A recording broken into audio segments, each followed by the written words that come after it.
Hello, welcome to the Bird's Nest. Ooh, we got recaps today, and I'm going to start out with that Browns Lions game. But first, please like, comment, and subscribe for all your NFL recaps, news, and gossip. So, um, Flacco stunk up the place today, y'all. Like he been doing. Nothing new. Nothing new. He stunk up the place so bad that he was trending number one all afternoon. They started out okay. They got a touchdown drive. I think Quinshon Judkins took it in after they tried multiple times to get Flacco to get 3 yards. He couldn't get it. They kept stopping him, so they gave it to Judkins, and he got it in. And it just got worse from there. They got a field goal at some point. Please forgive me for turning my back on you, but I got my stats now, so I can look. Well, let's start with some stats. He passed for 16 of 34, so less than 50%. 185 passing yards. 2 interceptions. Quinshon did great, I guess. Not as good as last week, I wouldn't say. But he did get 82 yards on 21 carries. And they're making a mistake. Oh my goodness. Even Harold Fannin only had 1 carry and 1 yard. Joe Flacco, 3 carries for -1 yards. You know, he's not doing any rushing. Everybody else had negative yards. Jerome Ford and Dylan Sampson. So ever since Quinshon came back, they've been going to him practically exclusively. They haven't even been using Sampson, who did well, relatively speaking, when Quinshon wasn't here. And now that Quinshon's back, he's being rewarded for his good play, but not getting any targets. So he only had 1 carry today for -2 yards. Quinshon had 21 carries, and everybody else altogether 5 carries out of all of them. So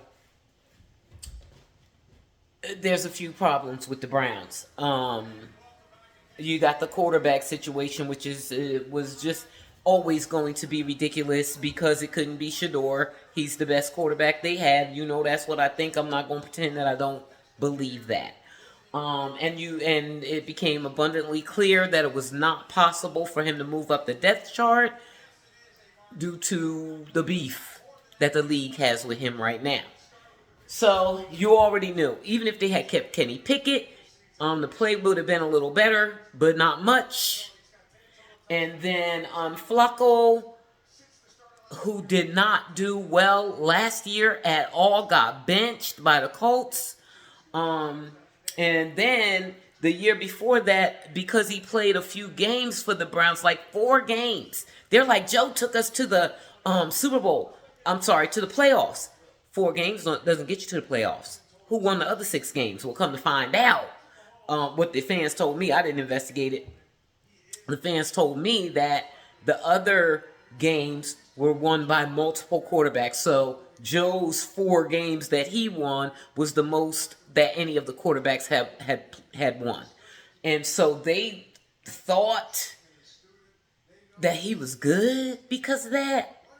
I already knew most people knew what it was going to be like when you put 40-year-old Flacco in. Even though everybody in Cleveland was like, it's a no-brainer. Flacco is QB1. And, that's that on that because rookies can't play. We'll talk about that in my Giants recap, which certainly deserves its own recap. We'll talk about how rookies can't play. Either you have it or you don't. Let's do some defense statistics because the Browns do have a good defense. Not that they were perfect today. But I think they tired of these people. Oh, I didn't even count the receiving. Let's see what receiving we have. Oh, yeah, let us please talk about the receiving. So, Isaiah Bond had 3 receptions for 58 yards. Jerry Jeudy, 3 receptions for 48 yards.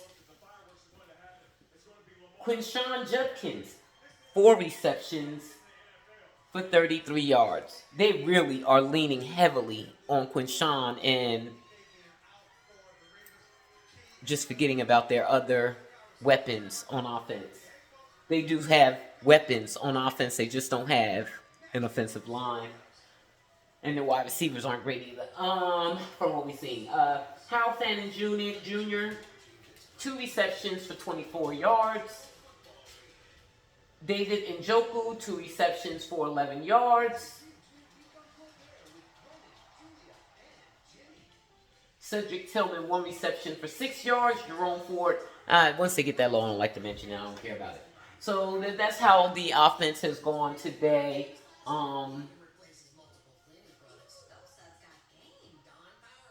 Nothing impressive because Joe Flacco doesn't throw the ball down the field, which is for the best. Because then he would get even more interceptions. That's why he's not allowed to do it.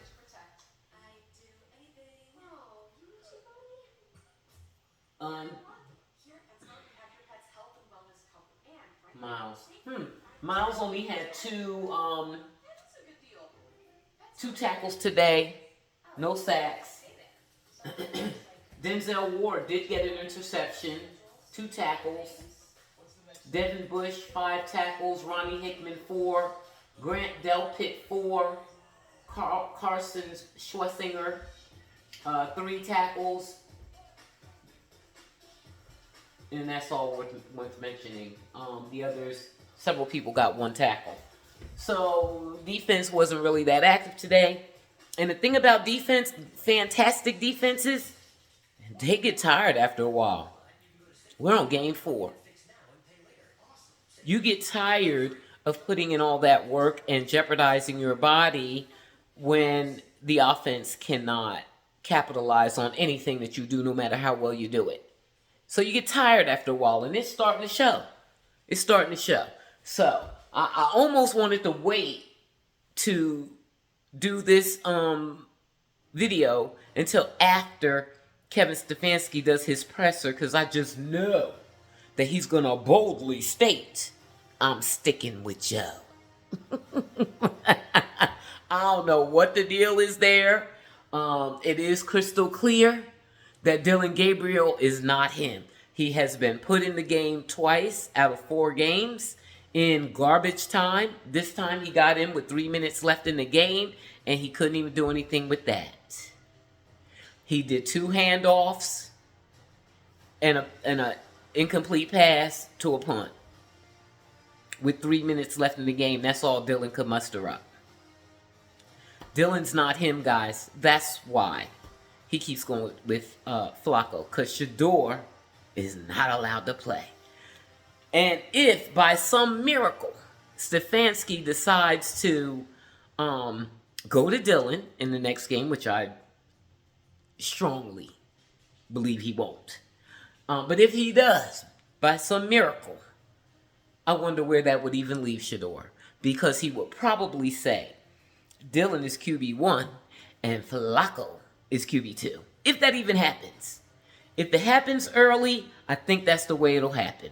Maybe there will be some opportunity for Shedeur to play late in the season.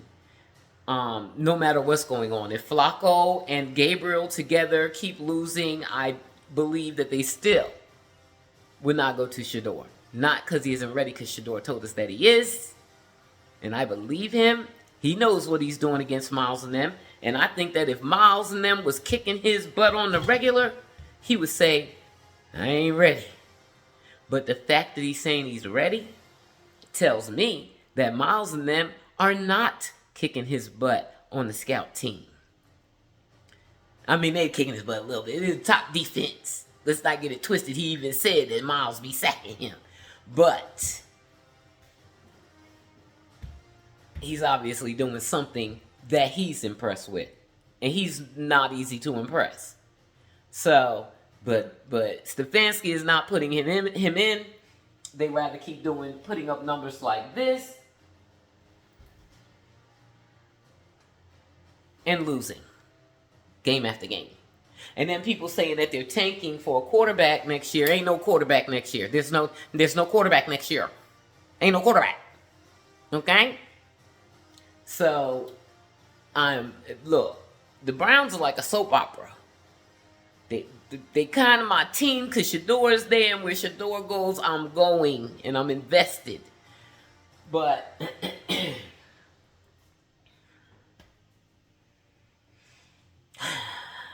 they're a soap opera. That's the only thing good about them. It's a soap opera because you don't know what's going to happen. Except for week after week after win. I mean, after loss. And even if it's not a loss, Flacco didn't contribute. He never does anything. Stefanski sticks with them. Boldly. With his chest out. I'm sticking with Joe. I have no thoughts of moving to Dillon. That's what he said last week. I told y'all. He has no thoughts of moving to Dillon. That's what he said a few days ago, in fact. And he put Dillon in, and both times he put Dillon in, he looks like an amateur. And he only puts him in garbage time. I think he got more this time. 3 minutes this time. I think he had 2 minutes the last time. It might have been less than that. So, that's the Browns. They lost to the Lions 10-34. The Lions let them get out to an early start because apparently the Lions have a little problem with their defense getting up and running right away. And it proved to be the case today too. And then when they got ready, they whooped Cleveland. And once again, Cleveland has a low-scoring game. 10 points. 1 touchdown and a field goal. No thanks to Joe Flacco. So that's that. That's my Browns Lions update. And I do notice that whenever I do my recaps, I do it from the perspective of the team that I'm interested in. And it will continue to be that way because I'm not really paying attention to other teams. I got my teams that I watch. And so that's the perspective you get it from. The Browns lost. Again, they moved to 1-3. And let's see what Flacco has to say in this presser. Not Flacco, Stefanski. I can't wait. I can't wait to hear because I know Dillon's not ready. And he doesn't want to admit that. And he doesn't want to put him out there and embarrass him or himself. Even though he's embarrassing himself by continuing to play Flacco. But that's what it is. That's your recap for the Browns, Lions. And check me out in my next video when I recap the New York Giants and the Chargers. All right. Thanks for joining. Please like, comment, and subscribe. Mwah.